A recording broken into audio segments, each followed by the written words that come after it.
Truth Tuesday, and thank you for meeting me here. What I want to share with you this week should affect every area of your life. As a matter of fact, if you find a single area of your life that is not affected by what I'm talking about today, the truth that I'm going to reveal to you today, then it's probably something that you need to stop doing. If it can't play a part, if this truth can't play a part in whatever you're doing or seeking or enjoying, or if whatever you're doing and seeking and enjoying doesn't help you to seek the kingdom and to accomplish the purposes of the kingdom, then you shouldn't be doing it. Plain and simple. Now, let me get straight to the point. What am I talking about today? What I'm saying today is that despite the challenges you face, despite the deadlines you face, despite the shortages you may face, the shortages of money, ideas, people, help, despite the obligations that you face, whether spousal, children, family, church, creditors, whatever your obligations are, the Father expects you to seek first the kingdom, his kingdom, and his righteousness. And in doing so, he expects you to bear what Jesus calls much fruit, not just fruit, but much fruit. That is clear in John chapter 15, verses 5, 8, and especially 16. Not just fruit, but much fruit. So how does this occur? Well, it occurs by you living a life that is intentional. Live a life that, is aware and alive with the Father's desires to bear much fruit. I mean, it has to be a part of who you are. Living intentionally means that this is a topic of prayer for us. Living intentionally means that we accept his help and the one he sent us as the helper, the Holy Spirit. Living intentionally means that as I'm seeking to enjoy and expand the realm of his kingdom in other areas of my life, Jesus and the Holy Spirit are leading me towards the achievement of my personal singular destiny. I have a personal singular destiny that he sent me here to accomplish. And when I achieve my life's personal singular destiny, I realize that I will have had the biggest impact for the kingdom for him. But along the way, I'm supposed to bear much fruit. And the question is, how do we do that? I keep asking myself about that. But one way we do that is that we live our lives with his purposes first. Live your life with his purposes first. I referred to John 15:16 earlier, where Jesus says, you didn't choose me. I'm the one who chose you, and I commissioned you, appointed you for this purpose. Bear fruit. You see, the gifts that God gives us are tools that we share, and we use them to help and bless other people, and they produce much fruit. Our gifts produce fruit when we use them properly. And the reason I keep saying that we have to live intentionally is because Jesus, as you meditate on John 15:16, he's going to reveal to you by the Holy Spirit that when you desire to bear much fruit, then the Father leans in and helps you. You desire it, and the Father helps you. How? You pray for help in bearing much fruit, and he answers all your prayers. John 15:16 tells us that while we're bearing fruit, that if we ask him anything in Jesus' name to accomplish Jesus' purposes, the Father is going to answer. And so now I'm not talking about 24 karat gold prayers. I'm not talking about, oh Lord, give me a Bentley prayer.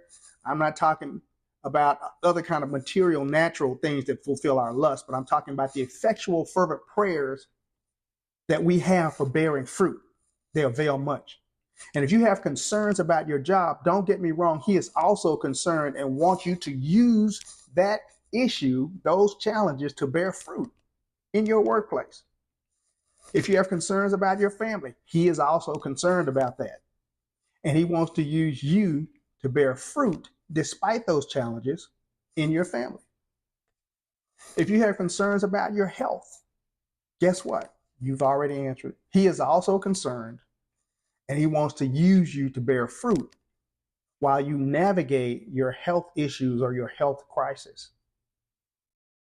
And all of your attention to your problems and your issues and your desires Keep seeking first his kingdom and his righteousness, and make it also your desire to pray for and desire to bear much fruit.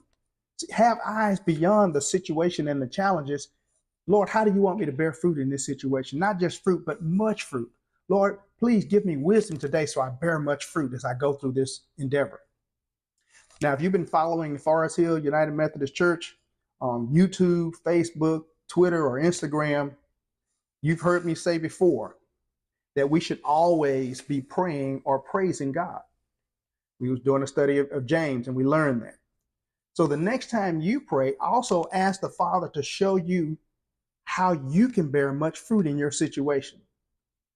It has to become a priority for us as well. Is there someone that you can bless despite the challenges you're facing? Is there a way for you to produce fruit while you wait in the waiting room at the doctor's office?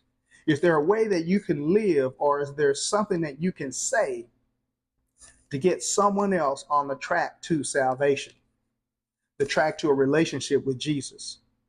Is there a way that you can demonstrate that Jesus lives and he is the living Son of God in your situation, despite your situation?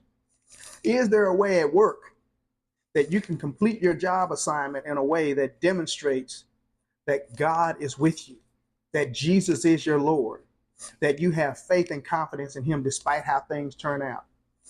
Is there a relationship that you can form along the way of your life that allows other people to witness your approach to problems that you face, your family's way through challenging times?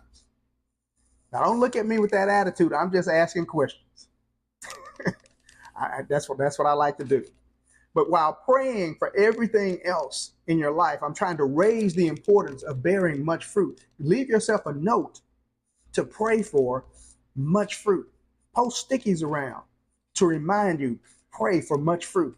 Develop a hunger and an appetite for much fruit. Include it in your prayers. Include it in your confessions. You see, if Jesus is our example, a much fruit lifestyle is not something that's accidental, but it's intentional. So you be intentional in the way you pray and in what you say, with your words and with your actions. As I close, let me also be very clear about this. Since God is not a respecter of persons, he treats you, expects from you the same way he does with me. He doesn't expect any more of me or any less of you. Our path to much fruit may be very different because I'm a pastor, because I'm a lawyer, because I'm a teacher, whatever. But much fruit is required of me, and much fruit is required of you. The Father expects much fruit, and Jesus makes that very clear.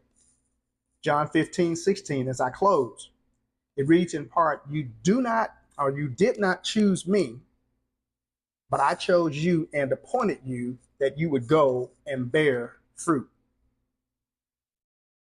Now that's just the truth, the whole truth, and nothing but the truth. Thank you for joining me. Meditate on the words of Jesus that I mentioned in John 15, verses 16, 5, and 8.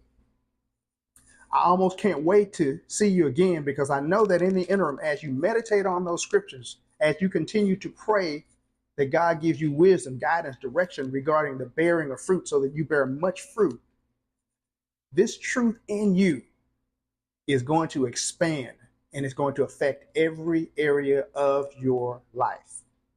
May God bless you. May he keep you.